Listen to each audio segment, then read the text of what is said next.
kita banyak juga yang gitu ke kita. Cuman emang karena bos kita jujur nih asli orang susah bos dulunya, merasakan bener gitu ketidakadilan ini kan. Bang bodo amat gitu. Udah gue nggak mau tahu. Pokoknya semua yang dapat fasilitas pajak itu, pokoknya lu wajib dia dapat 10% project dari nilai yang kita kasih itu bonus pajaknya itu ke UMKM harus sekitarnya. Karena dia merasa bos di daerah itu yang ngerjain orang Jakarta lagi. Oh iya benar-benar. Oke, lu ngasih ke orang Jakarta, lu ngasih ke orang kita yang ngerjain orang Jakarta. Iya betul. Gue dapat apa bos? Nah itu yang kita afirmatif. Nah kita udah jalan, sekarang kalau nggak salah udah lebih dari 20 T yang kita kontrakin. Oh 20 T itu 10%-nya atau 10%-nya itu 20 T? Oh berarti nilai kontraknya lebih dari itu? Iya. Gila. Gitu.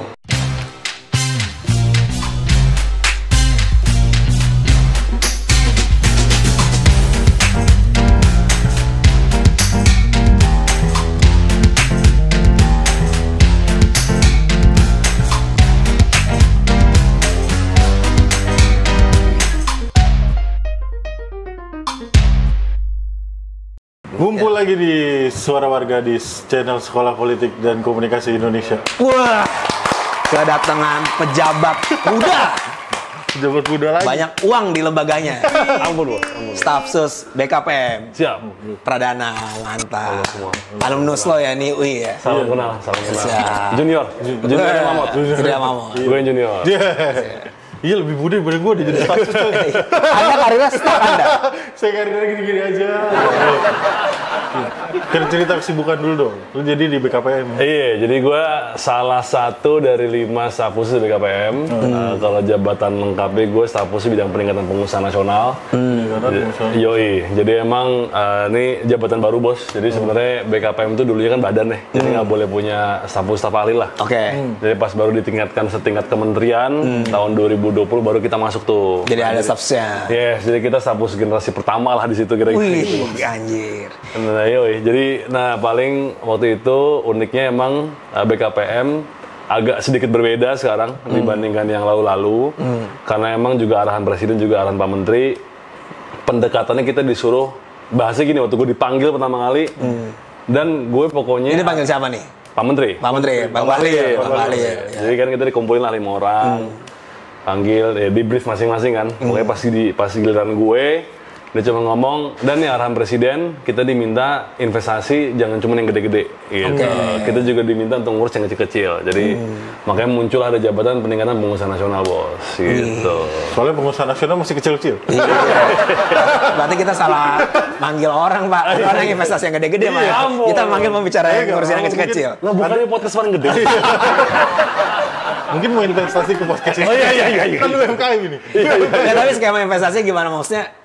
Mungkin kan kalau yang UMKM orang identiknya sama pakai kur, pakai apa gitu. Nah, kalau skema di lo gimana tuh? Nah, jadi kan emang gini lah. Jadi emang kalau kita bahas apapun lah sebenarnya nggak hanya UMKM kan. Tapi siapa apapun soal usaha di kelas manapun dia, ada beberapa akses yang dia harus miliki lah sebenarnya. Jadi akses to finance, akses to market.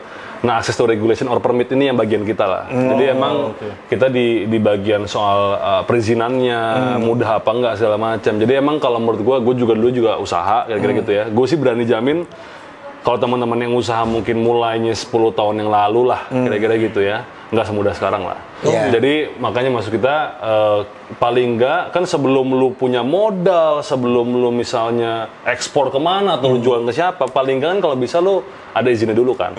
Nah dulu kalau kita mungkin 10 tahun yang lalu, kalau kita nih usaha, pilihan cuma 2 bos.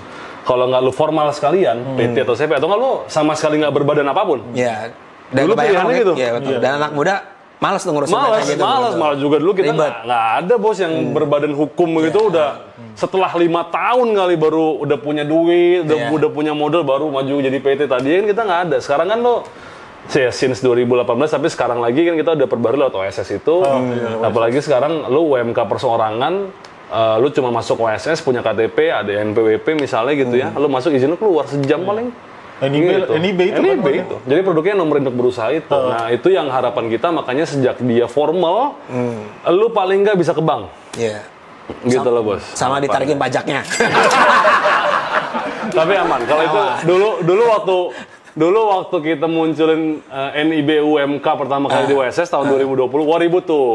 Dan ya wajar kan, karena kan bahkan kita kan gue bagian yang UMKM nih Jack. Jadi kan kita sosialisasi lah ke daerah lah apa sama Tokopedia.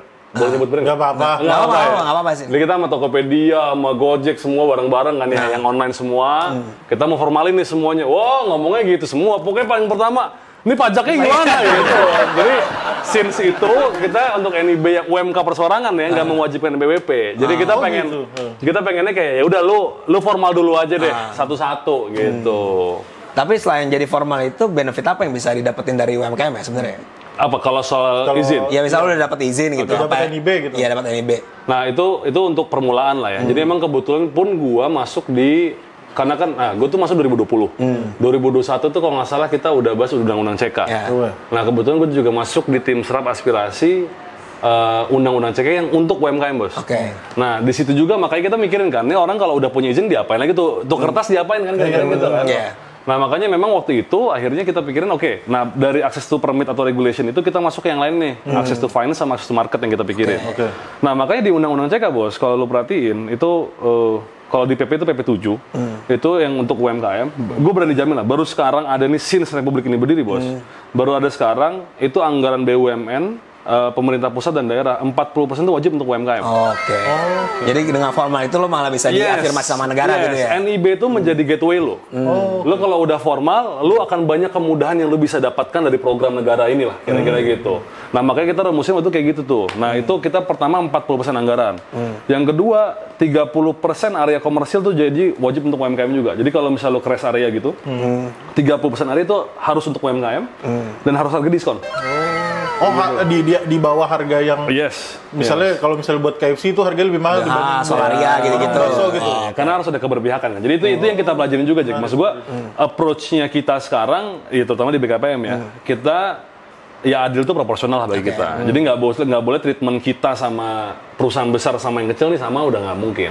Jadi emang kita harus agak ya dorong dikit dan kasih privilege lah. Ini untungnya kalau kementerian dipimpin aktivis, Pak. Sama orang ya. Lumayan.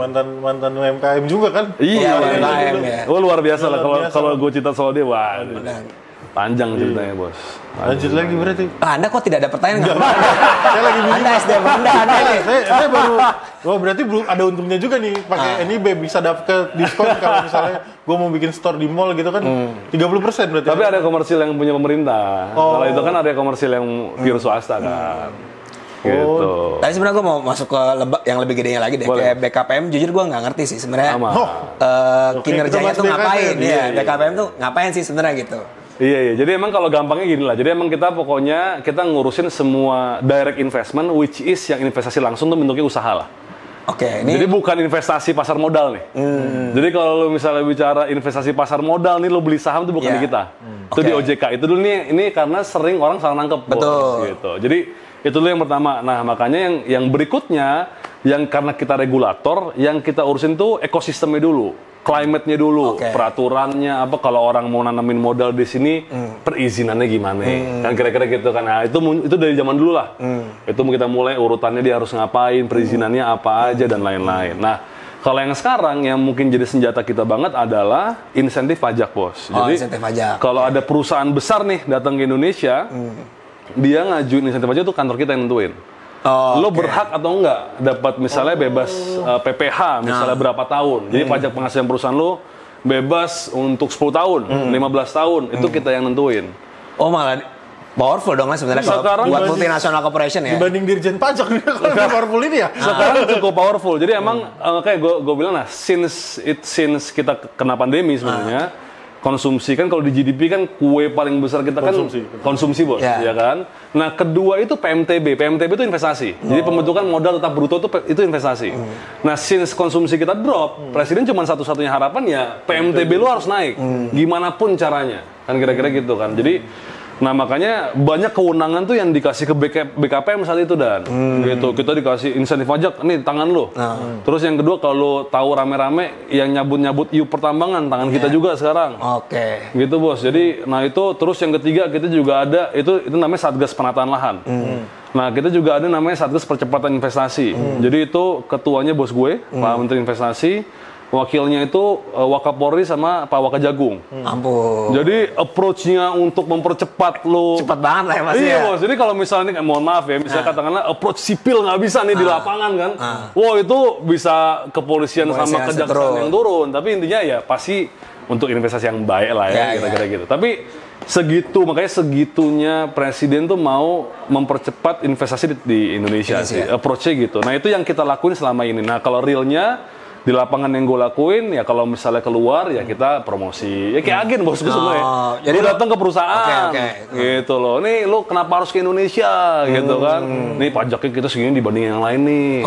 Harga tanahnya segini nih bos dibanding yang lain. Terus jadi kita tugas negosiasi intinya investor datang tuh di BKPM sekarang. iya Tapi kayak itu mostly dari luar, bukan dia kalau Nah, investor dari dalam. kita nggak hampir selama gue di BKPM aja tuh nggak pernah bahkan hampir 50, selalu 50-50 bahkan. Jadi kalau lewat paling cuma 53, 55, nggak pernah kayak 60-40 nggak pernah ada. Gitu. Iya, kita selalu hampir imbang gitu. Tapi rata-rata kalau misalnya kan investor luar nariknya dengan cara itu. Kalau investor lokal nariknya sama juga. Nah, kita itu cara pencatatan realisasi investasi kita. Jadi kita ada di Undang-Undang Penanaman Modal salah satunya itu perusahaan tuh sebenarnya mungkin ada banyak yang belum tahu nih.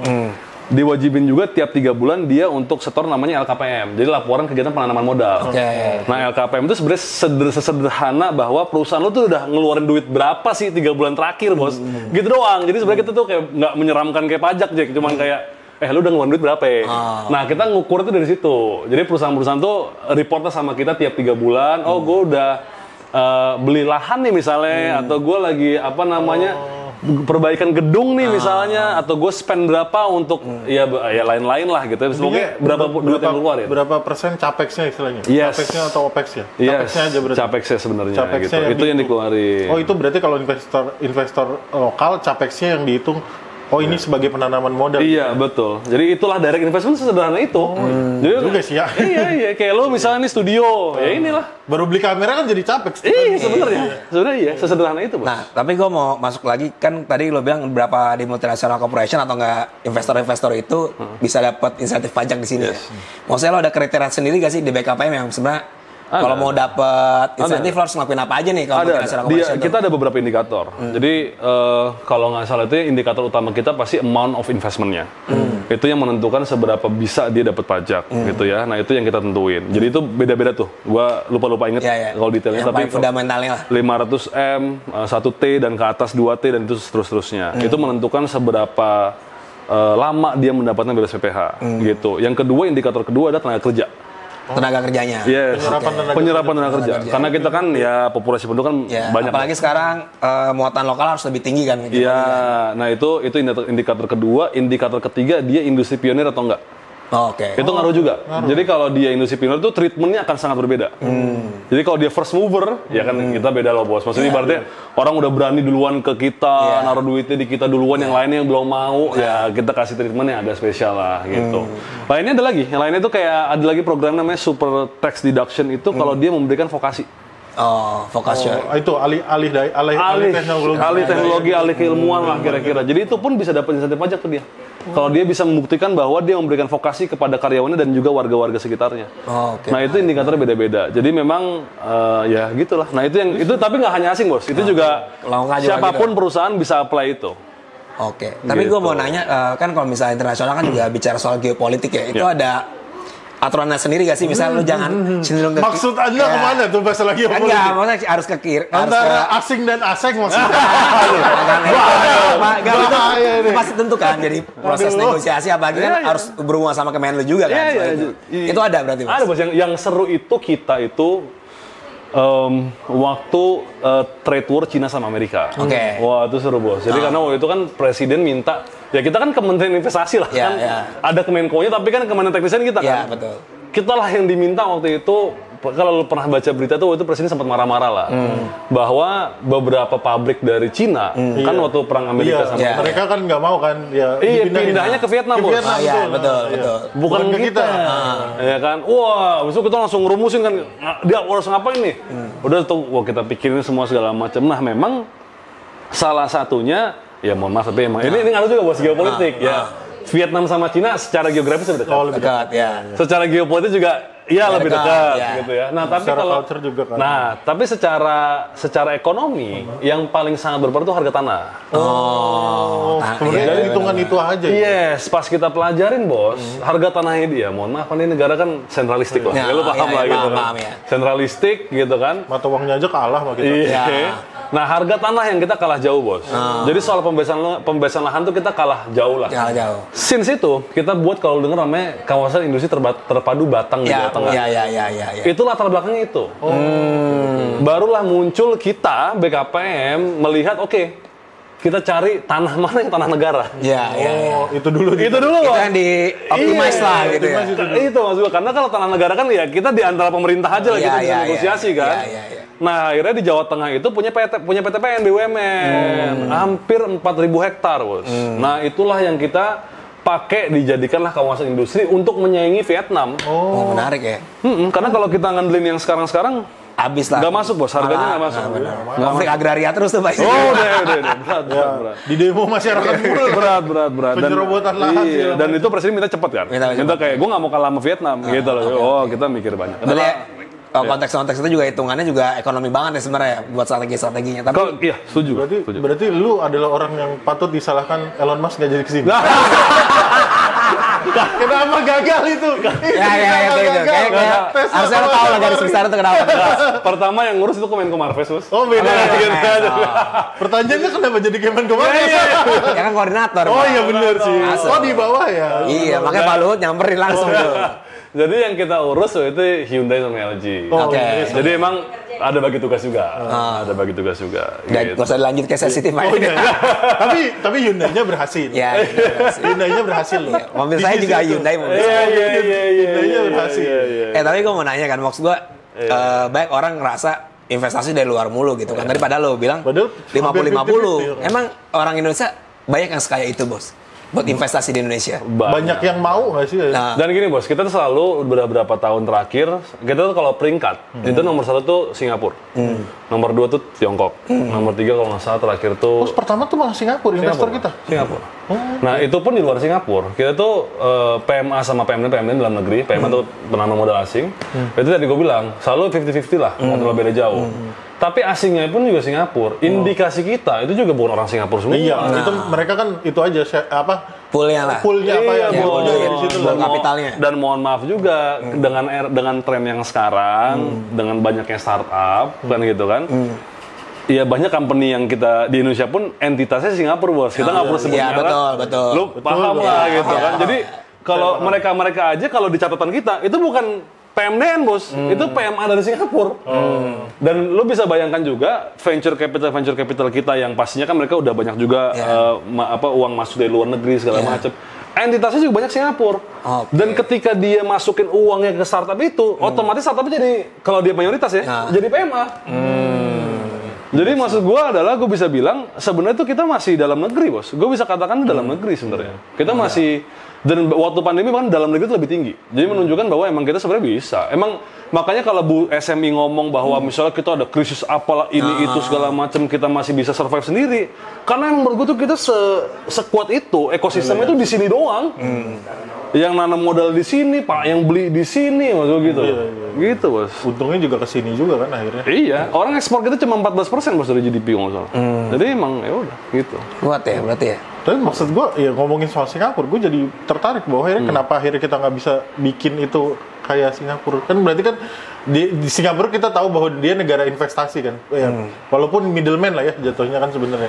Sedangkan kita udah ada insentif segitu banyak gitu. Iya. Itu approach yang pemerintah lagi lakukan sebenarnya. Oh gitu. Yes, jadi kita sangat sadari dengan sahabat kita Singapura gitu ya. Jadi memang tetap sahabat kita, cuman kita bersaing sehat, kira-kira gitu kan. Pemerintah nggak mau lagi lah di bawah bayang-bayang Singapura. Betul. Jadi memang kita punya, kalau Malaysia gue bisa katakan sekarang, kalau secara kue ekonomi oke lah, sekarang masih lebih besar. Tapi secara growth, gue bisa yakinkan, kita lebih agresif lah sekarang. Lu kalau tanya sama pemerintah Malaysia pun mereka nggak mengakui kok. Nah Singapura itu kalau nggak hanya dalam konteks ekonomi, Mod. Jadi kalau lo perhatiin tuh FIR, yang waktu itu yang kedaulatan udara kita, yang berhubungan itu diambil alih kita sekarang ke Indonesia, kan sekarang udah kita ambil alih juga. Kan dulu itu kalau pesawat lewat sana, reportnya ke Singapura. Sekarang udah kita ambil alih kan. Jadi itu menggambarkan emang approach-nya pemerintah sekarang nggak hanya ekonomi, emang kita mau tuh semua, gue nggak mau lagi di Singapura bos, maunya di Indo gitu. Nah ekonomi pun juga sama, makanya yang kalau di yang tempat gue tangani, itu yang kita kalau pernah dengar ekspor listrik ke Singapura dan pernah dengar nggak lo? Nggak pernah dengar ya? Ekspor listrik. Ekspor listrik. Iya, kalau Malaysia cuma ekspor ayam soalnya. Waktu itu soalnya Singapura pernah krisis ayam gara-gara. Oh iya benar. Malaysia stop. Nah, jadi ekspor listrik itu adalah Singapura itu minta sama kita lewat perusahaannya mereka ke perusahaannya kita untuk ekspor listrik bersih dari Indonesia ke Singapura. Oke, dalam bentuk solar panel sebenarnya. Oh itu banyak bos, dan itu kontraknya gila-gilaan. Itu kontrak gila, dan gue bahkan waktu rapat itu ada beberapa perusahaan yang kontraknya itu gue agak lupa termsnya, tapi intinya berapapun yang dia produksi kapasitasnya pasti dibeli sama Singapura dengan harga yang komersil dan pasti jauh lebih tinggi dibanding harga kita dong, harga Singapura bos. Jadi bagi pengusaha tuh cuan yang tinggi halal, tinggi, cepet bos, dan ramah pasti lingkungan lagi. ramah lingkungan.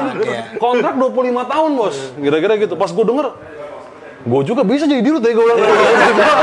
Bos lo ibaratnya, gue tinggal gaji orang ya kan. Kalau ahli kan udah, gue kontraknya sama Singapura bos.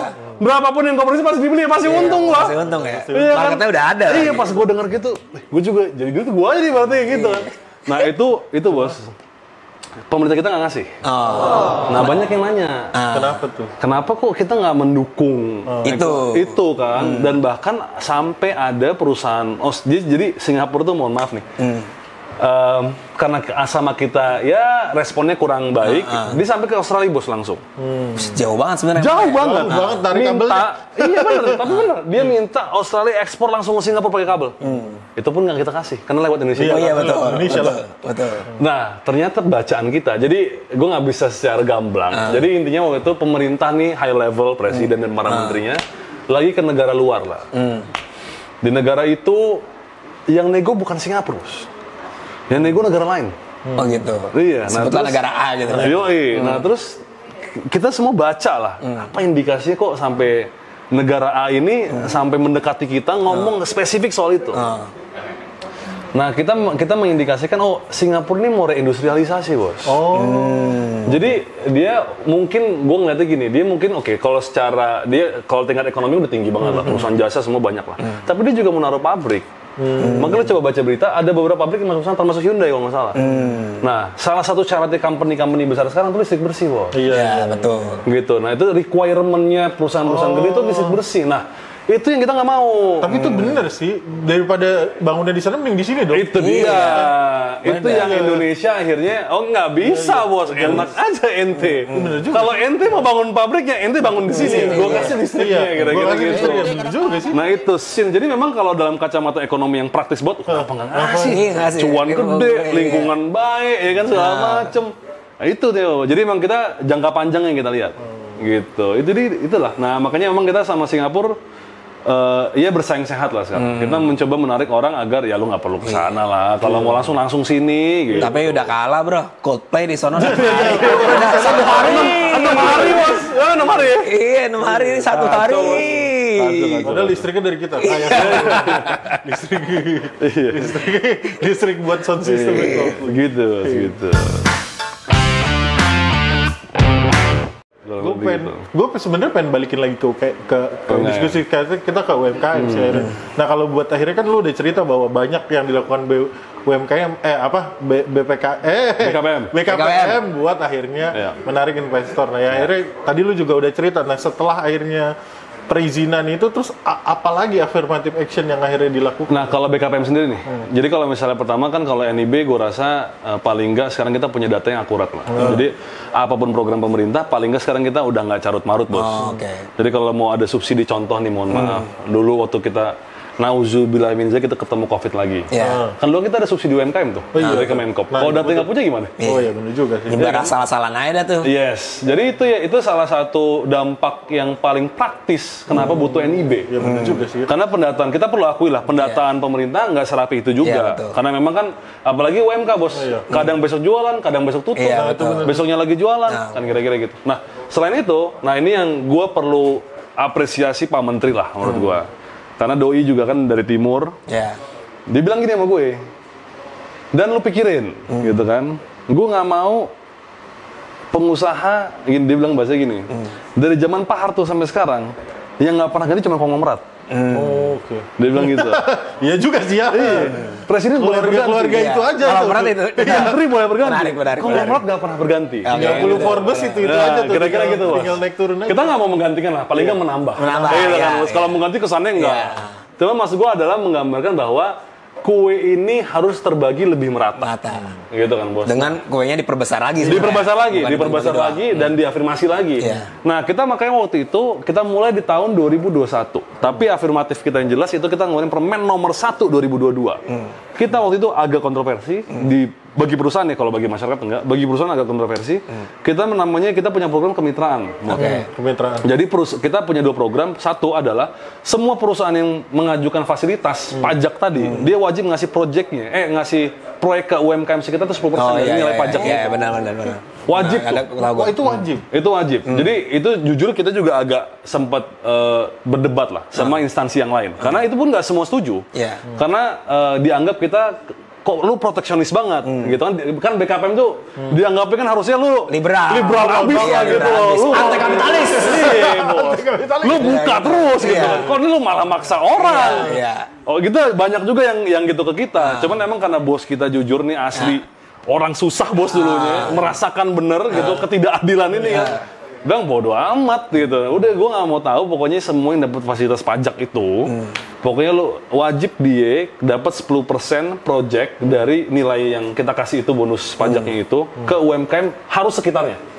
Oh, Karena dia merasa bos di daerah itu yang ngerjain orang Jakarta lagi. Oh iya, benar.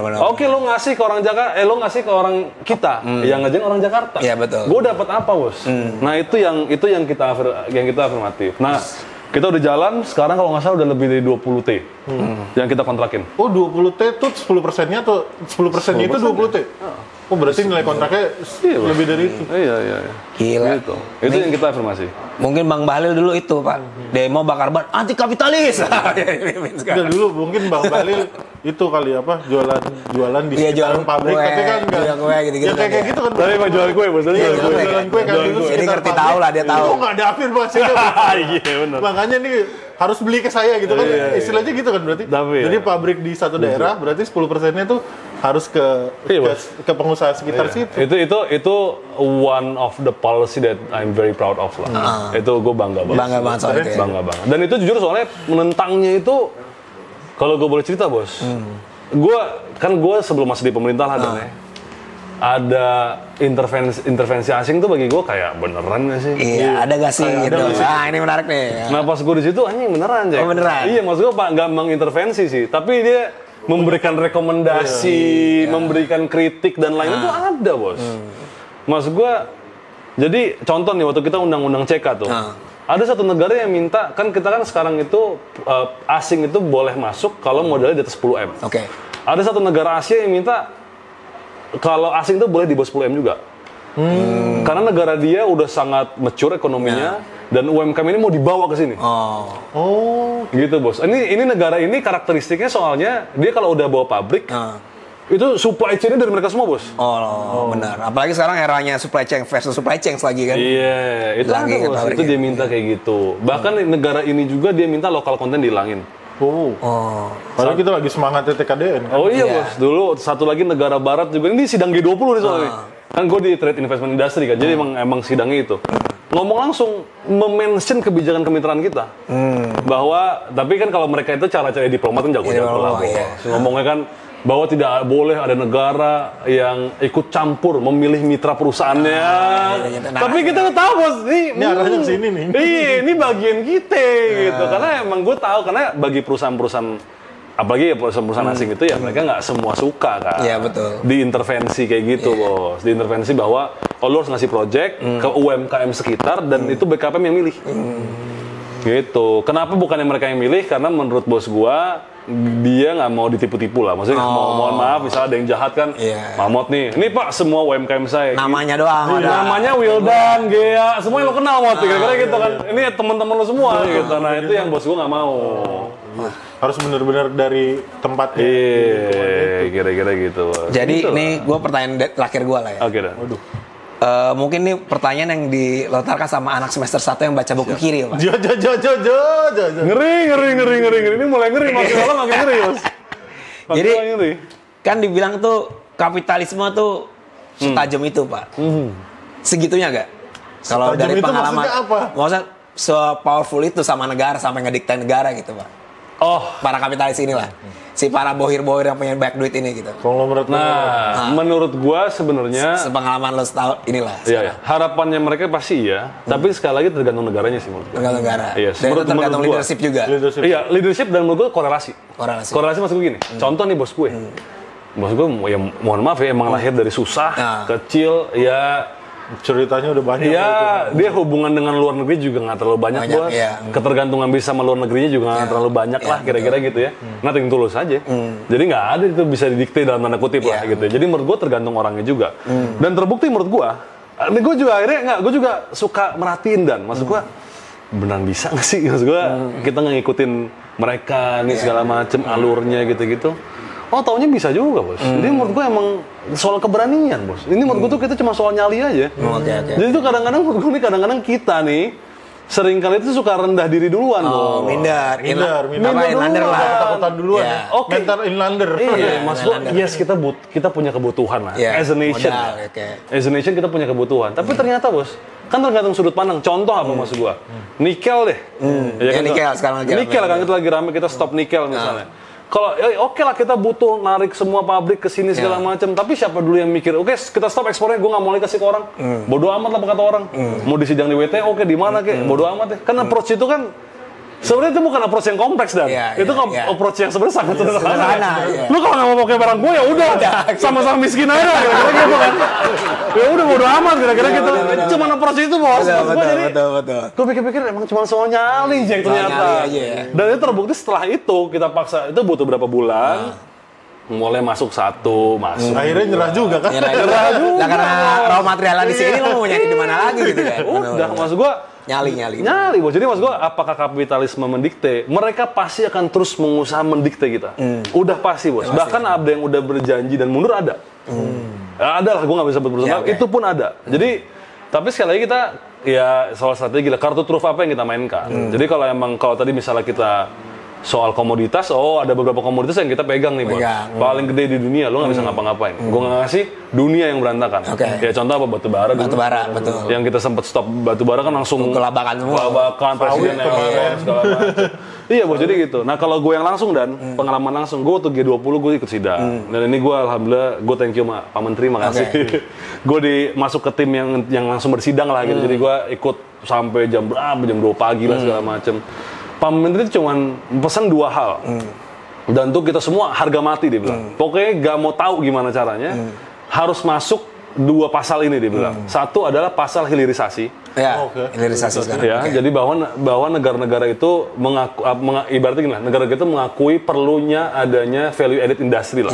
Salah satunya downstream industry itu hilirisasi maksudnya. Yang kedua adalah kemitraan investor asing dengan UMKM.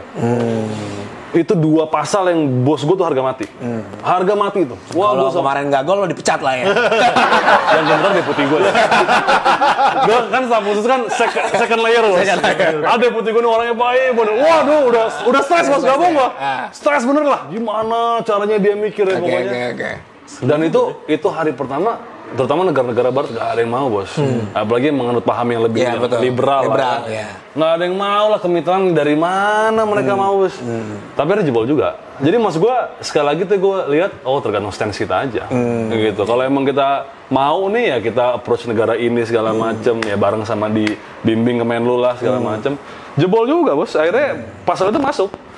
Pasal itu masuk kalau di Leaders Agreement tuh di pasal 37 kalau nggak salah di tingkat presiden ya. Jadi Itu pengalaman gue yang, ya itu balik lagi menjawab pertanyaan lo, tergantung orangnya. Wah, tepuk tangan dulu lah buat perjuangan laki-laki di investasi. Iya, kalau gue terakhir pertanyaan gue gini, menurut lu sekarang iklim investasi kita udah ideal belum sih?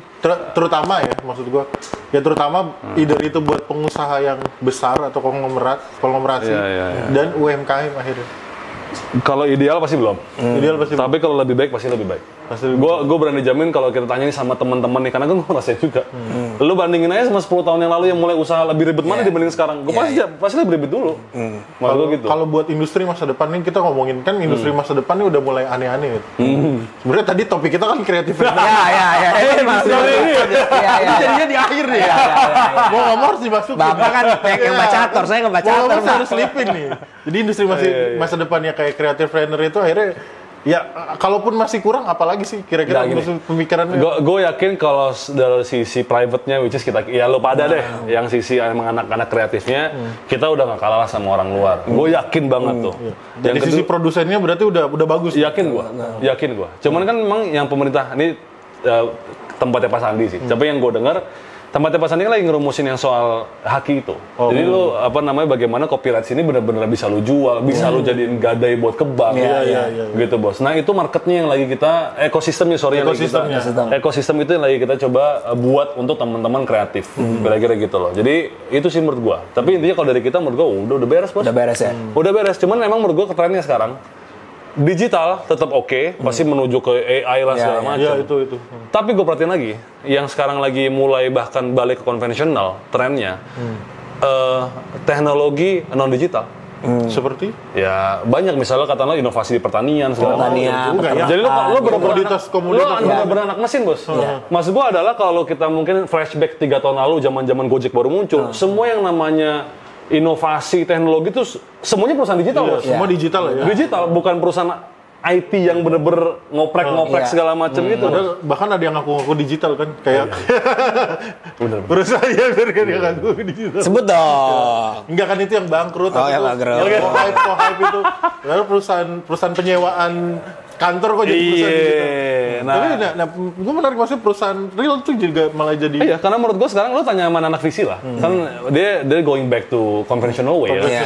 Kalau ya sekarang udah agak turun lah tren lo, apa sih bahasanya ya, spray and pray kan. Jadi kayak lu tebar duit banyakin, lu suruh berdoa lah. Nanti mana yang cuan bisa balikin 20 kali lipat dibanding kerugian lo. Nah jadi, tapi menurut gue kalau yang gue perhatiin sekarang itu, jadi itu udah mulai balik lagi. Kalau lu coba baca, kalau gue nggak salah deh, ada kayak Bill Gates sama siapa? Dia juga kalau nggak salah beli lahan pertanian kan gede gitu di US gitu. Nah itu udah going back to kayak gitu. Nah kemarin gue baru balik dari Palu. Nah itu permintaan kita atas kopi, vanila, segala macam juga banyak bos. Nah menurut gua itu tren yang akan ke depan juga itu. Logistik, manufaktur kuat lagi. Iya. Kuat lagi bos. Manufaktur dan barang-barang ini ya, konsumsi langsung, pertanian dan segala macam, perkebunan ya. Energi, pangan. Iya, menurut gua gitu. Gitu bos, menurut gua sih gitu. Tren ke depan. Mungkin ini pertanyaan terakhir, mungkin bisa dikirimkan database investor. Siapa yang bisa kita punya dong database ya. Mohon izin arahan Bapak Pradana. Ya, thank you banget bro. Udah mampir di sini. Semoga teman-teman jadi tercerahkan. Ini asik banget loh, maksud gue pembicaraan soal investasi yang rumit ini tiba-tiba ngomong sederhana banget sama lu, maksud gue.